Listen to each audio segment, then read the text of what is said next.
Bonjour à tous, bienvenue dans That's Football. Je suis Marc Goldbridge et voici les dernières nouvelles du football alors que Liverpool prend une décision concernant l'avenir de Mo Salah lors du mercato de janvier. David Ornstein nous fait part de ce que Moressa pourrait faire à Chelsea. Rappelez-vous de la vidéo d'hier soir. Nous avons également des infos chocs pour Semenyo et y aura-t-il un mouvement d'Arsenal lors de ce mercato? Le show d'aujourd'hui sera plein de sujets intéressants. Faites-nous part de vos commentaires ci-dessous. N'oubliez pas de cliquer sur « J'aime » et de vous abonner également. Nous allons commencer par David Ornstein et ce qu'il a dit sur la situation de Mo Salah ces dernières heures. Il dit en gros ceci, si j'ai bien compris, Liverpool a bien l'intention de garder Mo Salah. Ils veulent qu'il reste non seulement lors du mercato de janvier, mais au-delà et au moins jusqu'à la fin de la saison. Il est sous contrat jusqu'à l'été 2027. Et Liverpool estime avoir montré très clairement ses intentions en le renouvelant à un prix élevé en mai.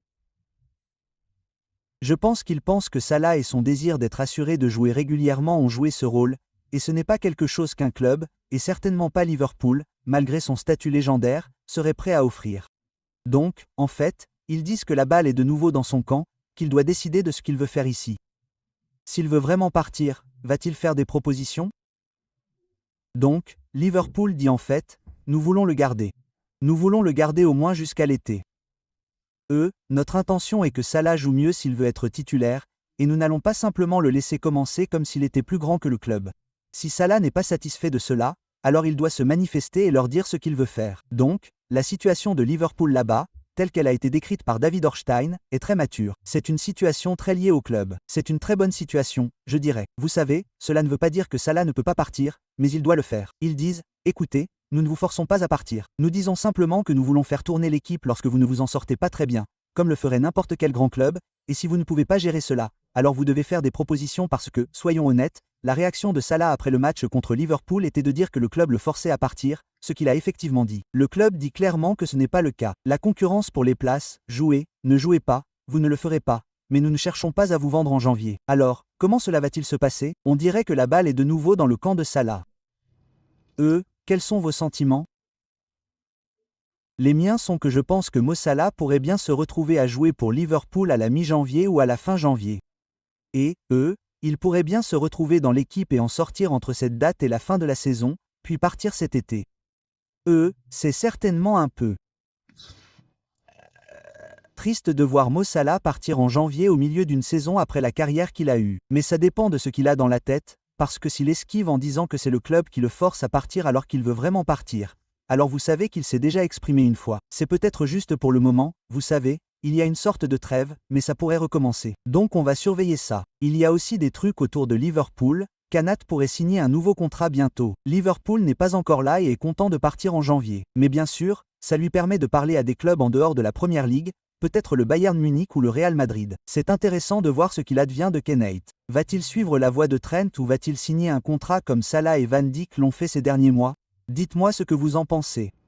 Et Semenyo, il y a eu beaucoup de choses qui ont circulé à son sujet ce matin. Aurait-il pu être expulsé contre Man United hier soir? Il aurait probablement dû le faire, mais vous savez, au bout du compte, je pense que nous sommes meilleurs contre 11 hommes que contre 10, bizarrement. Mais, il a marqué un très beau but, il a fait une très bonne saison, il est disponible pour 65 millions de livres pour les 11 premiers jours de janvier. Il a une clause libératoire.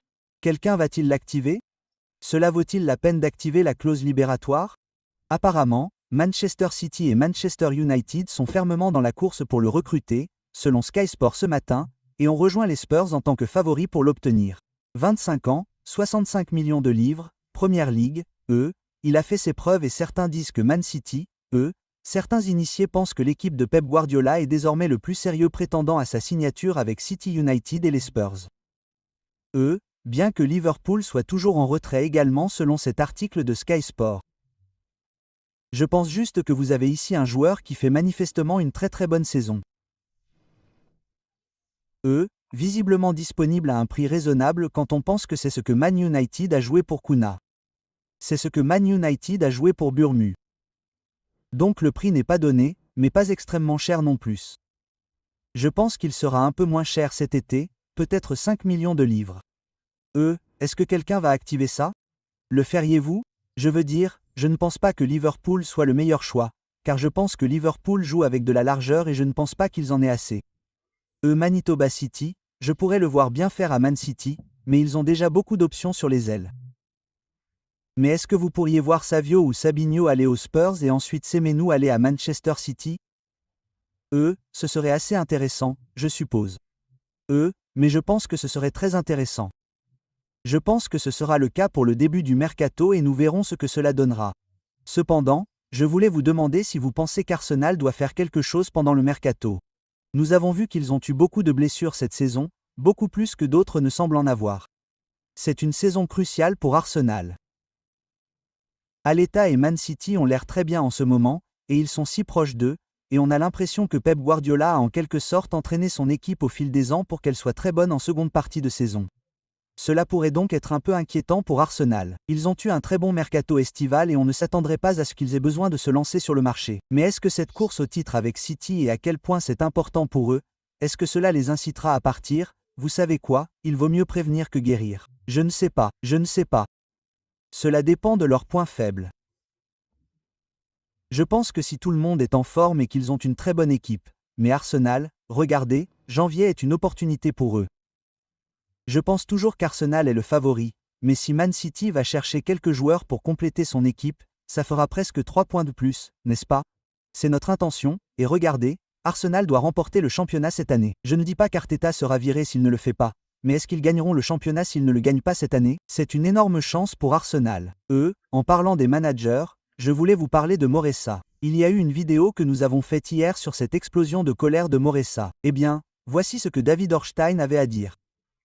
Il dit, vous savez, pour résumer, quelque chose qui a été dit lors de réunions récentes après les matchs, en particulier l'affaire d'Atlanta que Moreira n'a pas aimé. C'était potentiellement quelque chose à faire.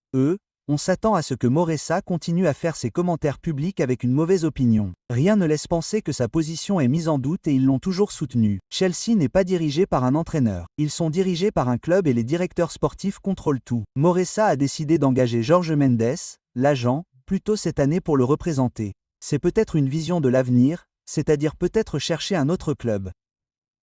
Pas de grosses affaires en janvier et il se concentre également sur les objectifs de l'été. Et Meza serait évidemment examiné dans le cadre de cela cet été. Écoutez, Chelsea est un travail très difficile. Vous ne choisissez pas les joueurs, vous obtenez ce qu'on vous donne et le roulement des managers a été assez élevé. Mais je pense que Chelsea, en championnat et en Ligue des Champions, a des matchs difficiles à venir. Excusez-moi, manque de sommeil. Ils ont des matchs difficiles à venir, mais... Vous savez, il semble y avoir une tendance moderne, et j'aimerais avoir vos commentaires à ce sujet. Très récemment, il semble y avoir une tendance moderne chez les employés très bien payés qui décident que c'est dans leur contrat de jeter leur employeur sous le bus. Mascal a fait ce week-end. C'est le manager de Chelsea et il a décidé de jeter de l'ombre au propriétaire.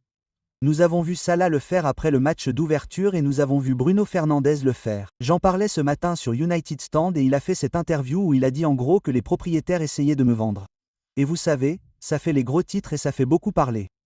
Mais est-ce qu'il faut conseiller à certains de ces joueurs et managers de faire preuve d'un minimum d'intégrité et de professionnalisme et de garder le silence?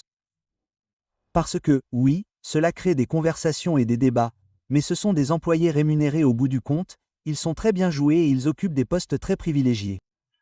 Et même si nous n'aimons pas les propriétaires de certains de ces clubs, cela montre quand même un certain manque de professionnalisme lorsque vous êtes assis là à faire une interview publique et à dénigrer votre club. Que ce soit subtil ou non, faites-moi part de vos réflexions. Quoi qu'il en soit, merci à tous de nous avoir regardés. N'hésitez pas à nous faire part de vos commentaires. Prouve que ça te plaît en likant la vidéo et en t'abonnant. Je te parle bientôt dans la prochaine. Merci beaucoup de nous avoir regardés. Prenez soin